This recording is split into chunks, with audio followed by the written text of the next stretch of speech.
എൻ്റെ എല്ലാ കൂട്ടുകാരും സുഖമായിട്ടും സന്തോഷമായിട്ടും ഇരിക്കുന്നു വിശ്വസിക്കുന്നു. അപ്പോൾ റോസയിലൊക്കെ പ്രത്യേകിച്ച് നമ്മുടെ നഴ്സറിയിൽ നിന്ന് വാങ്ങിക്കുന്ന ബഡ് റോസകളിലൊക്കെ നിറയെ കൊല കുത്തി പൂക്കൾ ഉണ്ടാകാൻ സഹായിക്കുന്ന ഒരുപാട് ഫെർട്ടിലൈസറൊക്കെ നിങ്ങൾക്ക് വേണ്ടി ഞാൻ ഷെയർ ചെയ്തിട്ടുണ്ട്.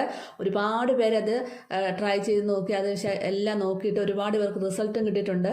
അപ്പോൾ ഓരോരുത്തരൊക്കെ എനിക്ക് വാട്സപ്പിലെ വീഡിയോസൊക്കെ അയച്ചു തരുന്നുണ്ട്.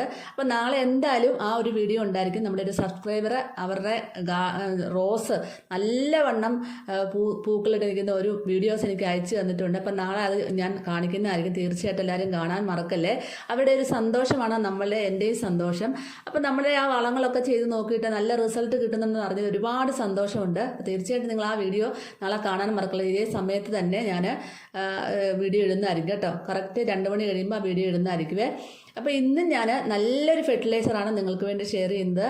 നമ്മുടെ റോസുകൾക്കൊക്കെ നല്ലവണ്ണം പൂക്കളുണ്ടാകാൻ സഹായിക്കുന്ന നല്ലൊരു ഫെർട്ടിലൈസറാണ്.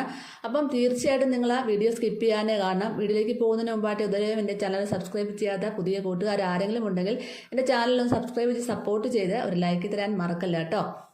ഈ ഒരു റോസ നഴ്സറിയിൽ നിന്ന് ഞാൻ ഒരു സ്റ്റെമ്മിൽ ഒരു ശിഖരത്തിൽ ഒരു പൂവായിട്ട് മേടിച്ച റോസയാണ്. ഇപ്പം നിറച്ച് ബുഷിയായിട്ട് വന്നിട്ടുണ്ട്. നിറച്ച് തളിർപ്പുകളും വരുന്നുണ്ട്. നിറയെ മൊട്ടുകളും ഉണ്ട്. അപ്പം ഇത് കുറേ തവണ പൂവിട്ട റോസയാണ് കേട്ടോ. അപ്പോൾ നമ്മൾ കറക്റ്റ് സമയത്ത് പ്രൂൺ ചെയ്യണം. അതുപോലെ തന്നെ ചൂടൊക്കെ ഒന്ന് ആഴ്ച ഒരു ദിവസം മസ്റ്റായിട്ട് ഇളക്കി കൊടുക്കണം. കുറച്ച് നനവ് വേണം എപ്പോഴും. നമ്മുടെ ആ ഒരു റോസാച്ചെടിയുടെ ചുവട്ടിൽ കല്ല് പോലെ ആകാൻ പാടില്ല. മണ്ണ് ഉറഞ്ഞു നിൽക്കരുത്. ഇളക്കി കൊടുക്കണം. ആഴ്ചയിൽ ഒരു ദിവസം മസ്റ്റാണ്.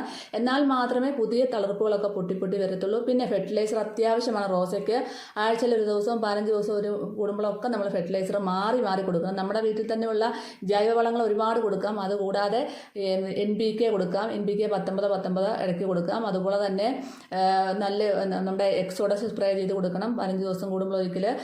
അതുപോലെ തന്നെ നല്ല ഇളക്കമുള്ള ഇതുപോലത്തെ മണ്ണായിരിക്കണം. ഇത് നേരത്തെ തന്നെ 15 ദിവസം മുമ്പേ തയ്യാറാക്കി വെച്ച വളക്കൂറുള്ള മണ്ണാണ്. അതായത് കുമ്മായം, എല്ലുപൊടി, വേപ്പിൻ പിണ്ണാക്ക്, മണ്ണ്, മണല്, ചാണകപ്പൊടി എല്ലാം കൂടെ കൂട്ടി കലർത്തിയിട്ടുള്ള മണ്ണാണ്. അത് നേരത്തെ തന്നെ നമ്മൾ തയ്യാറാക്കി വെക്കണം. മണൽ ചേർക്കുന്നത് ഏറ്റവും നല്ലതാണ്. നല്ലപോലെ ഇളക്കമുള്ള മണ്ണായിട്ട് കിട്ടാൻ മണൽ ചേർക്കുന്നത് വളരെയധികം നല്ലതാണ്. അപ്പോൾ പെട്ടെന്ന് തന്നെ ഓടി വന്ന് നമ്മുടെ റോസ പെട്ടെന്ന് നേഴ്സറിയിൽ കൊണ്ടുവച്ച് പെട്ടെന്നൊരു വളമെല്ലാം കൂടെ ചേർത്ത് ഒരിക്കലും നിങ്ങൾ അതിൽ നടരുത്. നട്ട് കഴിഞ്ഞാൽ റോസ പിടിക്കത്തില്ല. പെട്ടെന്ന് അഴുക്കായി പോകും കേട്ടോ. പെട്ടെന്ന് ഒരു പൂവൊക്കെ ഇടും. പക്ഷേ അത് കഴിഞ്ഞതിന് ശേഷം പൂടാൻ മുരടിച്ചൊക്കെ പോകുന്ന അവസ്ഥ വരാറുണ്ട്. അതുകൊണ്ടാണ് അങ്ങനെ ഉണ്ടാകുന്നത്. എപ്പോഴും മണ്ണ് നേരത്തെ തയ്യാറാക്കി വെച്ചിട്ട് മാത്രമേ ഇടാറുള്ളൂ. അതുപോലെ തന്നെ ഞാനിപ്പോൾ കാണിച്ചത് മുട്ടത്തോടും ഉള്ളിത്തലിയും കൂടെ നന്നായിട്ട് ഉണക്കി പൊടിച്ച് വെച്ചതാണ്. അത് നമുക്ക് ആഴ്ചയിൽ ഒരു ദിവസം നമ്മുടെ റോസയുടെ ചോട്ടിലൊക്കെ നന്നായിട്ട് ഇളക്കിയിട്ട് നമുക്ക് ഇട്ട് കൊടുക്കാം. വളരെ നല്ലതാണ്. ഏറ്റവും ഒരുപാട് കൂടുതൽ പൂക്കൾ ഉണ്ടാക്കാൻ വളരെയധികം സഹായിക്കുന്ന ഒന്നാണ് ഉള്ളിത്തൊലി, സവോളത്തൊലി നന്നായിട്ട് ഉണക്കുക. വെളുത്ത് വെച്ച് മുട്ടത്തോടും ഉണക്കിയെടുക്കുക. പുഴുങ്ങിയ മുട്ടയുടെ തോടല്ല, വാട്ടിയ മുട്ടയുടെ തോടാണ് എടുക്കേണ്ടത്. അത് നന്നായിട്ട് പൊടിച്ചതിന് ശേഷം നമുക്കിതുപോലെ റോസയുടെ ചോളിൽ ഇട്ട് കൊടുക്കാം. അതുപോലെ തന്നെ മസ്റ്റായിട്ടും ചെയ്യേണ്ട ഒരു കാര്യമെന്ന് വെച്ചാൽ നമ്മുടെ റോസകൾ ഇതുപോലെ പൂവൊക്കെ ഒന്ന് വാടിക്കരിഞ്ഞ് തുടങ്ങുന്ന സമയത്ത് നമ്മൾ എല്ലാം നന്നായിട്ട് പ്രൂൺ ചെയ്ത് വിടണം. ഇതൊരു അതായത് വള്ളി റോസയാണ്, ഓർക്കിഡ് റോസയാണ് കേട്ടോ. വള്ളി പോലെ പോകുന്നതും കുറച്ച് വള്ളി ഇതിനെ കയറ്റി വിട്ടാൽ ഇങ്ങനെ വള്ളി പോലെ പോവുകയും ചെയ്യും. നമ്മൾ കുറ്റിയായിട്ട് വേണം നമുക്ക് നിർത്തുകയും ചെയ്യാം. നല്ല ഒരുപാട് ബ്രാഞ്ചസും വന്ന് നല്ല തിങ്ങി നിറഞ്ഞ ചട്ടിയിലെല്ലാം തിങ്ങി നിറഞ്ഞാണ് നിൽക്കുന്നത്. അതിൻ്റെ കാരണം എന്താണെന്ന് വെച്ചാൽ നമ്മൾ പൂക്കളൊക്കെ ഉണ്ടായിട്ടൊന്ന് കരിഞ്ഞ് വരുമ്പോഴത്തേനും അതൊന്ന് നല്ലതായിട്ട് പ്രൂൺ ചെയ്ത് നിർത്തണം. നിർത്തി കഴിയുമ്പോൾ തന്നെ ഒരുപാട് ശിഖരങ്ങൾ അതിൽ നിന്നും ഒരുപാട് തളിർപ്പുകൾ വന്ന് നിറയും. അപ്പോൾ അതിലെല്ലാം നിറയെ മൊട്ടുകളുമായിരിക്കും. ഇതുകൊണ്ട് ഇതുപോലെ ഉഷാറായിട്ട് തന്നെ നമ്മുടെ റോസ വരുന്നതായിരിക്കും. അപ്പം ഓരോ കാര്യങ്ങളും ചെയ്തത് പോകാൻ മറക്കല്ലേ. അതുപോലെ തന്നെ ബ്ലാക്ക് സ്പോട്ട് ഡിസീസ് വന്ന റോസകളുണ്ട്. അതൊന്നും ആ ഇലകളൊന്നും അവിടെ നിർത്തരുത്. എല്ലാം ഇതുപോലെ അടത്തി കളയണം. പിന്നെ അതുപോലെ ബ്ലാക്ക് സ്പോട്ട് ഡിസീസ് വന്നിട്ട് കറുത്ത കമ്പുകളും കരിഞ്ഞ മൊട്ടുകളും ഒക്കെ ഉണ്ടാവും. അതെല്ലാം ഇതുപോലെ ഒഴിവാക്കണം.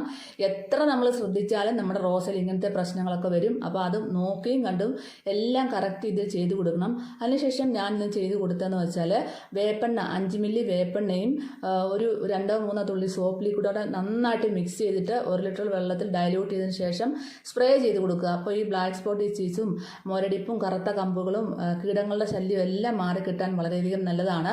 ഇത് 15 ദിവസം കൂടുമ്പോൾ ഒരിക്കലും മസ്റ്റായിട്ട് നമുക്ക് സ്പ്രേ ചെയ്ത് കൊടുക്കാം. അതുപോലെ തന്നെ ഒരു ദിവസം ഇതുപോലെ നമ്മൾ ജൈവമാണ് സ്പ്രേ ചെയ്ത് കൊടുത്തെങ്കിൽ പിറ്റേ തവണ നമുക്ക് എക്സോഡസ് സ്പ്രേ ചെയ്ത് കൊടുക്കാം. അതും നല്ലൊരു ജൈവ കീടനാശിനിയാണ്. നമ്മൾ ഓൺലൈൻ വഴിയാണ് അത് വാങ്ങിക്കുന്നത്. ഒരുപാട് പേര് വാങ്ങിച്ച് വെച്ചിട്ടുണ്ട്. നല്ല റിസൾട്ട് അവർക്ക് കിട്ടുന്നുണ്ട്. എനിക്കും നല്ല റിസൾട്ട് കിട്ടിയതെന്നാണ് നിങ്ങൾക്ക് ഷെയർ ചെയ്യുന്നത്. അടുത്തായിട്ട് ഞാൻ ഇന്ന് കൊടുക്കുന്ന വളം എന്ന് വെച്ചാൽ നമ്മുടെ കടലപ്പിണ്ണാക്കും, വേപ്പിൻ പിണ്ണാക്കും, എല്ലുപൊടിയും, ചാണകപ്പൊടിയും എല്ലാം കൂടെ മിക്സ് ചെയ്ത് വെച്ചിരിക്കുന്നതാണ് കേട്ടോ. ഇത് ഞാൻ മിക്സ് ചെയ്ത സാധനം കടയിൽ നിന്ന് വാങ്ങിച്ചതാണ്. വളക്കടകളിൽ മേടിക്കാൻ കിട്ടും. അപ്പോൾ ഇത് നമ്മൾ ഇടുമ്പോൾ ശ്രദ്ധിക്കേണ്ട കാര്യം എന്താണെന്ന് പറഞ്ഞാൽ നല്ലപോലെ മണ്ണൊന്ന് നന്നായിട്ട് ചൂടിളക്കണം. ഇളക്കിയതിന് ശേഷം ഇതുപോലെ ഓരോ കൈപിടി ഇട്ട് കൊടുത്തിട്ട് നല്ലതായിട്ട് മണ്ണ് മൂടി അങ്ങ് ഇടണം കേട്ടോ. പുറത്തോട്ടൊന്നും കാണുന്നത് നല്ലതായിട്ട് മണ്ണ് മൂടിയിട്ട് ഇളക്കി കൊടുക്കണം. അതുപോലെ തന്നെ നമുക്ക് നിലത്ത് വെച്ചിരിക്കുന്ന ചെടികൾക്കും റോസകൾക്കും എല്ലാം നമുക്കിത് കൊടുക്കാവുന്നതാണ്. ഇങ്ങനെ ചുറ്റോടി ഇട്ടിട്ട് നേരെ ചുവട്ടിലോട്ടിടാതെ 4 ഭാഗത്തും വകഞ്ഞിട്ട് നല്ലവണ്ണം ഇതുപോലെ ഇട്ട് കൊടുക്കുക. അപ്പോൾ തന്നെ നിങ്ങൾക്ക് ഒരാഴ്ച കഴിയുമ്പോൾ കാണാൻ സാധിക്കും നല്ലപോലെ ആർത്തലച്ച റോസ നല്ലപോലെ കയറി വരുന്നതായിട്ട് കാണാൻ സാധിക്കും. പിന്നെ ഇത് നമ്മൾ നല്ലതായിട്ടെല്ലാം എല്ലാ റോസകളുടെയും ചുവട്ടിൽ ഇട്ട് കൊടുത്തതിന് ശേഷം ഇത് നമുക്ക് ആഴ്ചയിൽ ഒരു ദിവസം മാറി മാറി ഇട്ട് കൊടുക്കാവുന്ന ഒരു പൗഡർ രൂപത്തിലുള്ള ഫെർട്ടിലൈസറാണ്. ഇത് നന്നായിട്ട് നനച്ചു കൊടുക്കണം. രാവിലെയാണ് ഇത് ഇട്ട് കൊടുക്കുന്നത്. അതിനുശേഷം നല്ലൊരു നന അത്യാവശ്യമാണ്. നല്ലപോലെ നനച്ചു കൊടുത്തിട്ട് പിന്നെ നിങ്ങൾ പിന്നത്തെ ആഴ്ച ഇതുപോലെ ചെയ്ത് കൊടുക്കണം. ഇപ്പം നമ്മൾ പൗഡർ രൂപത്തിലാണ് ഇട്ട് കൊടുത്തതെങ്കിൽ അടുത്ത ആഴ്ച നമ്മൾ ലിക്വിഡ് രൂപത്തിലുള്ള ഫെർട്ടിലൈസർ ഒഴിച്ചു കൊടുക്കണം. ഇങ്ങനെ മാറിയും മറിച്ചും ഒക്കെ ചെയ്താൽ മാത്രമേ നമ്മുടെ റോസയിലെ പൂക്കൾ തിങ്ങി നിറയത്തുള്ളൂ. എല്ലാവരും ചെയ്ത് നോക്കാൻ